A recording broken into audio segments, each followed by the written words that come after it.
చూస్ country delight, live better. ఇప్పుడే country delight app ని download చేసుకోండి.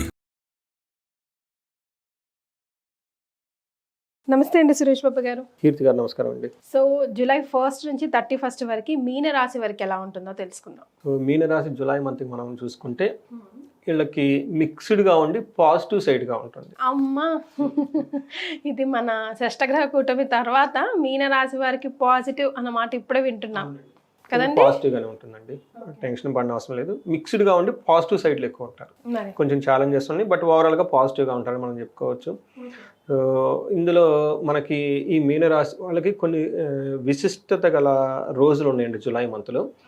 ఇవి ఈ మీనరాశి వాళ్ళకి కొంచెం ఆల్రెడీ ఇబ్బందులు పడి కొంచెం టఫ్ అయిన సిచ్యువేషన్లో ఉన్నారు కాబట్టి ఇవి వీళ్ళకి చెప్తే, అంటే ఎలాంటి జ్యోతిష్కుల్ని ఎవరిని కన్సల్ట్ అవ్వకుండా వాళ్ళకున్న ప్రాబ్లం బేస్ చేసుకొని ఈ పండుగలు కనుక జరుపుకుంటే చాలా ఆ ప్రాబ్లమ్స్ అన్నీ పోతాయండి. ఒకటి వీళ్ళు చేయాల్సిన ఫస్ట్ ఏంటంటేనండి, ఆషాఢ నవరాత్రి ఇది జూన్ 26 నుంచి జూలై 4 వరకు జరుగుతుందండి. ఎవరికైతే భార్యాభర్తల మధ్య గొడవలు అయిపోయాయి, అవి ఆల్మోస్ట్ డైవర్స్ దాకా వెళ్ళిపోయి, లేదంటే డైవర్స్ అంతా ఈ లీగల్ ఇష్యూస్ అంతా బ్యాటిలింగ్ అంతా నడుస్తూ ఉంటుందో వాళ్ళు కనుక ఈ వారాహి నవరాత్రి కనుక జరుపుకుంటే వాటిలోంచి బయటపడిపోతారండి. ఓకే. రెండోది అగ్రికల్చరల్ ప్రొడక్ట్స్, లేదంటే పంట దిగుబడి సరిగా లేకుండా అప్పులైపోయి కౌలు తీసుకుంటున్నాము, మళ్ళీ అప్పులు ఇవి చేయక పొలాలు ఉందాము అని చెప్పేసి ఎవరైతే కనుక అనుకోండి ప్రాబ్లమ్స్లో ఉన్నారో వాళ్ళకి కూడా చేసుకోవచ్చు.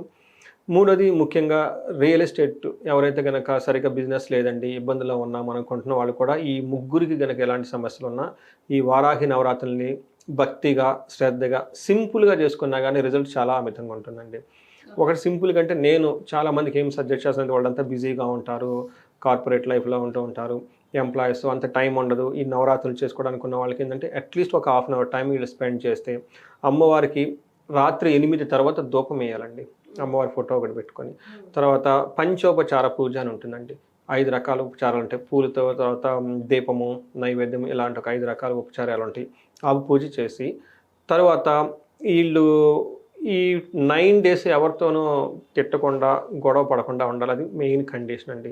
ఇవి కనుక చేస్తే ఖచ్చితంగా మంచి రిజల్ట్ ఉంటుంది. అంటే సింపుల్ ఇంకా చేయగలిగిన వాళ్ళు షోడోపచార, లేదంటే మనకి అష్టోత్తర శతనామం అని ఉంటుందండి. ఈ అష్టోత్తర శతనామం అమ్మవారు చదువుకున్నా కానీ ఈ 9 days చాలా బాగుంటుంది. ఇంతవరకు చేసుకొని చేయగలిగిన వాళ్ళు, రెగ్యులర్గా హ్యాబిట్ ఉన్న వాళ్ళు షోడోపచారాలు చేసుకున్న వాళ్ళు ఉపవాసాలు ఉన్నాయి. ఇంకా వాళ్ళు ఏంటంటే ఎవరికి కానీ బట్ మినిమం టు మినిమం ఎంతన్నా చేసుకోగలిగితే చాలా బాగుంటుంది. రెండోది గురు పూర్ణిమ రోజు జూలై 10న వీళ్ళకి గురువు అంత అనుకూలంగా లేరు. వీళ్ళు ఖచ్చితంగా ఆ రోజున వీళ్ళకి చదువు చెప్పిన గురువులు కానివ్వండి, మఠాలు కానివ్వండి, ఆశ్రమాలు ఇలా వెళ్ళిపోయేసి అక్కడ టైం స్పెండ్ చేసి వాళ్ళ దగ్గర సాష్టాంగ నమస్కారం చేసి ఆశీర్వాదం తీసుకుంటే కలిసి వస్తుంది. తర్వాత నాగపంచమి ఉందండి. ఎవరికైతే పిల్లలకి కలగకుండా ఇబ్బంది పడుతున్నారో, లేదంటే మిస్క్యారేజ్ అవుతుందో, పిల్లలకి తల్లిదండ్రుల మధ్య గ్యాప్ ఉంటుందండి. వీళ్ళు సరిగ్గా పలుకోకుండా, వీళ్ళు వాళ్ళకి రెస్పాండ్ అవ్వకుండా, లేదంటే పిల్లల ద్వారా పెద్దలు ఇబ్బంది పడుతూ ఉంటారు కొంతమంది. అలాంటి వాళ్ళు కూడా ఇది జనరల్గా మానసాదేవి కోపం వస్తే ఇది జరుగుతూ ఉంటుందండి. మానసాదేవి ద్వాదశ నామ స్తోత్రం అని కూడా ఉంటుంది. ఇది చదువుకుంటూ ఉండాలి. దీనితో పాటు నాగపంచమి రోజున మనకి పొట్టలో పాలు పోసి నాగదేవతలకు పూజ చేసినా కానీ అవి ఆ ప్రాబ్లమ్స్ నుంచి బయటపడిపోతారండి. ఇంతేకాకుండా తొలి ఏకాదశి, చాలామందికి తొలి ఏకాదశి ఎందుకు జరుపుకోవాలని విశిష్టత దాని గురించి చూసుకుంటే ఇంట్లో కంటిన్యూస్గా ఏదో ఒక ప్రాబ్లం ఉంటుందండి. ఒకళ్ళకి హెల్త్ బాగుంటుంది, ఇంకొకళ్ళకి బాగోదు, ఒకళ్ళకి బాగుంటుంది, ఇంకొకళ్ళకి బాగు, ఏదంటే ఏదో ఒక ప్రాబ్లమ్స్ కంటిన్యూస్గా ఒక లూప్లో పడిపోయి ఉంటారండి. ఆ ప్రాబ్లం ఎప్పటికీ తెగదు వీళ్ళకి. అలాంటి వాళ్ళ ఇంట్లో కనుక నివసిస్తున్న ఇంట్లో మహాన్యాసపూర్వక ఏకాదశి రుద్రాభిషేకం చేయించుకొని దానితో పాటు వీళ్ళు వేద ఆశీర్వాదం కనుక తీసుకుంటే ఆ నెగిటివ్ వైబ్స్ అన్నీ పోయేసి ఆ ప్రాబ్లమ్స్ నుంచి బయటపడిపోతారు. ఇలా 4 రకాలైన సమస్యలు ఈ 4 ముఖ్యమైన పర్వదినాలు కనుక చేసుకుంటే వాటి నుంచి బయటపడిపోతారండి. రైట్.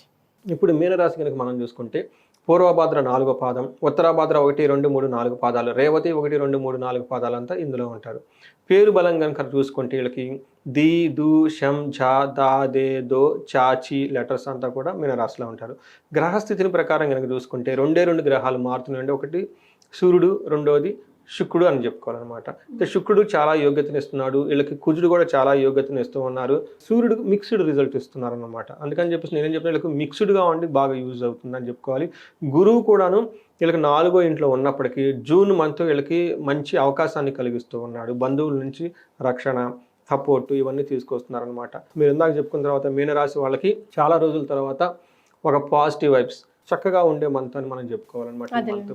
కొంచెం ఛాలెంజెస్ ఉన్నాయి, అవేందో చూద్దాం. వీళ్ళకి సూర్యుడు 5వ ఇంట్లో ఉండి 11th హౌస్ చూడటంతో ఇది మిక్స్డ్ రిజల్ట్ అని చెప్పాలి. ఫస్ట్ వీళ్ళకి మనీ ప్రవాహం చాలా బాగుంటుంది. ధన ప్రవాహానికి సంబంధించిన కొత్త కొత్త సోర్సెస్ ఇన్కమ్ అంతా వాళ్ళకి కనిపిస్తూ ఉంటుంది. ఛాలెంజెస్ ఎక్కడ ఉంటాయంటే మనకి ఏం చెప్తారంటే దేహలాస్యం, మనస్తాపం, సుహృత్వేషం, ధనవ్యయం, బుద్ధి చాంచల్యం ఆప్నోతి, పంచమే రవి సంయుతి అని చెప్తూ ఉంటారు. దీని ప్రకారం ఏం చేయాలంటే శరీరానికి అలసట, సోమరితనం ఉంటుంది. ఈ పని చేద్దామా వద్దా అన్నట్లు ఉంటారు. తర్వాత చేస్తే ఏమవుతుంది, వీళ్ళకి శత్రువుల మైండ్ సెట్ ఈ మంత్. అంతేకాకుండా స్నేహితుల వల్ల ఇబ్బందులు వచ్చే అవకాశం ఎక్కువగా ఉంటుంది. బుద్ధి చాంచల్యం, ఈ పని చేద్దామా వద్దా, వెళ్తే ఏమవుతుంది లేకుంటే ఏమవుతుంది అని టూ మచ్ ఆలోచించేసి ఎక్కువ ఎటు చేయకుండా ఆగిపోతారు అనమాట. అందుకని చక్కగా పెద్దవాళ్ళని కన్సల్ట్ అయ్యి మంచి పాజిటివ్ ఎనర్జీతో స్టార్ట్ చేస్తే వర్కౌట్ అయిపోతుంది. కుజుడు వీళ్ళకి చక్కటి మంచి యోగ్యతని ఇస్తున్నాడు. 6వ ఇంట్లో కుజుడు ఏమని చెప్తారంటే మనోల్లాస ధర్మసిద్ధి, అనుకున్న ప్రకారం అన్ని పనులన్నీ జరిగిపోతుంటే మనసంతా చాలా హ్యాపీగా ఉంటుంది. మన మహర్షులు ఏం చెప్తారంటే 6వ ఇంట్లో ఉండటం వల్ల ధనలాభం, వస్త్రలాభం, ధాన్య లాభం, యశో తదహ, కీర్తి ప్రతిష్టలకు పెరుగుతాయి. వీళ్ళ యొక్క ఏ పని చేసినా సక్సెస్ఫుల్గా ఉండేసి అందరూ అప్రిషియేట్ చేస్తారు అన్నమాట వీళ్ళని. అంతేకాకుండా వీళ్ళకి ఒక్క విషయంలో జాగ్రత్తగా ఉండాలి. డిసీజెస్ వచ్చే అవకాశం ఎక్కువగా ఉంటుంది. భార్యాభర్తల మధ్య గొడవ వచ్చే అవకాశం ఎక్కువగా ఉంది. మనకి శుక్రుడు కనుక చూస్తుంటే వీళ్ళకి 3వ ఇంట్లో ఉండి మంచి సపోర్ట్ ఇస్తూ ఉంటారు అని మనం చెప్పాలి. ఏ విధంగా అంటే వీళ్ళకి గౌరవం బాగుంటుంది, వీళ్ళ మాటకి విలువ పెరుగుతుంది. అంతేకాకుండా వీళ్ళు ఏదైనా కానీ పని చెప్పినా కానీ దానికి ఇంపార్టెన్స్ ఇచ్చేసి ఎదురు వాళ్ళు చక్కగా రెస్పాండ్ అవుతూ ఉంటారు అనమాట. వ్యాపారంలో కొంచెం జాగ్రత్తగా ఉండాలి. బట్ లవ్, ప్లేజర్స్, తర్వాత గుడులు విజిట్ చేయటం, లాంగ్ ప్రయాణాలు ఇవన్నీ వీళ్ళకి బాగా కలిసి వస్తాయండి. రైట్. మరి నక్షత్రాల ప్రకారం ఎలా ఉందండి వీళ్ళకి? నక్షత్రం ప్రకారం చూసుకుంటే వీళ్ళకి చాలా విషయాల్లో పాజిటివ్గానే ఉందని మనం చెప్పుకోవాలి, మిక్స్డ్గా ఉందని చెప్పుకోవాలి. పూర్వభాద్ర నక్షత్రం కనుక చూసుకుంటే వీళ్ళకి ఫస్ట్ ధనలాభం ఉంటుంది, ధన ప్రాప్తి ఉంటుంది. ఇది పాజిటివ్ సైడ్లో. నెగిటివ్ సైడ్లో కనుక చూసుకుంటే ధనంతో ఇబ్బంది పడిపోతారు, భయపడుతూ ఉంటారు. సో అందుకని భయం అనేది అగైన్ ఇది మెంటల్ ఫ్యాకల్టీ కాబట్టి కొంచెం జాగ్రత్తగా ఉంటుంది. ఈ భయం కూడా మోస్ట్లీ ధనానికి సంబంధించిన విషయాల్లోనే వీళ్ళకి భయం ఉంటుంది. ఉత్తరాభాద్ర నక్షత్రం వాళ్ళకి జయప్రదంగా ఉంటుంది, ధన ప్రాప్తి ఉంటుంది, విశేష ధన లాభం చూపిస్తుంది. వీళ్ళకి ఒకటి బంధనము, భయపడే సిచ్యువేషన్ కనిపిస్తూ ఉంటుంది. తర్వాత రేవతి నక్షత్రం వాళ్ళకి ఇలా జయప్రదంగా ఉంటుంది. ఈ మాసం అంతా ధన ప్రాప్తి చక్కగా ఉంటుంది, ధనలాభము కనిపిస్తూ ఉంటుంది. అయితే ధనము ఖర్చు అవుతుంది, బంధనము ఉండే సిచ్యువేషన్ ఎక్కువగా ఉంది. ఇక్కడ బంధనం అంటే మనం ఏమనుకోవాలంటే క్లారిటీ ఉండదు ఫ్యూచర్ గురించి. తర్వాత ఎలాంటి ఆపర్చునిటీలు చుట్టూ ఉన్నాయి, అది తీసుకుంటే కలిసి వస్తుందా లేదంటే కలిసి రాదా అన్న ఒక సందిగ్ధత ఉండే అవకాశం ఎక్కువగా ఉంది. వీళ్ళు పెద్దవాళ్ళని కానివ్వండి, లేదంటే ఎక్స్పర్ట్స్ని కానివ్వండి, లేదంటే ఆస్ట్రాలజికల్ కన్సల్టేషన్ తీసుకుంటే వాళ్ళ చేయబోయే పనికి ఎలా ఉంటుంది ఏంటి రిజల్ట్ అంటే ముందుగా తెలుసుకుంటే చాలా బాగుంటుందండి. దీంతోపాటు ఉత్తరాభాద్ర నక్షత్రం వాళ్ళకి స్త్రీ నాశనం అని చెప్తారు. అంటే వీళ్ళ ఇంట్లో ఎవరైనా కనుక లేడీస్ కానీ ఎవరైనా కనుక ఉంటే వాళ్ళకి హెల్త్ బాగోలేకపోతే లేదంటే వాళ్ళకి ఏదైనా కనుక ప్రాబ్లం వచ్చి ఆ ప్రాబ్లం ఇండైరెక్ట్గా వీళ్ళ మీద పడుతుంది. రేవతి నక్షత్రం వాళ్ళకి కూడా అలానే స్త్రీ నాశనం ఉంటుంది. స్త్రీలు అయితే పురుష నాశనం అని చెప్తారు. అంటే వాళ్ళ ఇంట్లో ఉన్న జెంట్స్కి ఎవరికైనా హెల్త్ బాగోలేకపోవటము, లేదంటే వీళ్ళకి సపోర్ట్ ఇవ్వటము, వాళ్ళకి ఏదైనా ప్రాబ్లం వచ్చి ఇండైరెక్ట్గా వీళ్ళకి ప్రాబ్లం అయ్యే అవకాశం ఎక్కువగా ఉంది.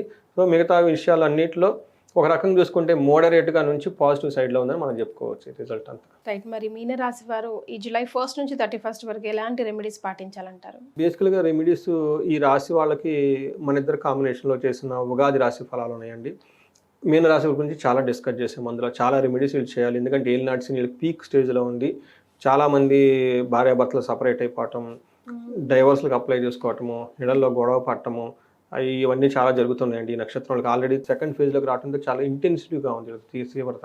అందుకని ఆ రెమెడీస్ చేసుకుంటూ ఈ పర్టికులర్ జులై మంత్ కనుక వీళ్ళకి సుదర్శన హోమం చేయించుకున్న, లేదంటే విశేషంగా లక్ష్మీ కుబేర హోమం చేయించుకున్న చాలా బాగా కలిసి వస్తుంది.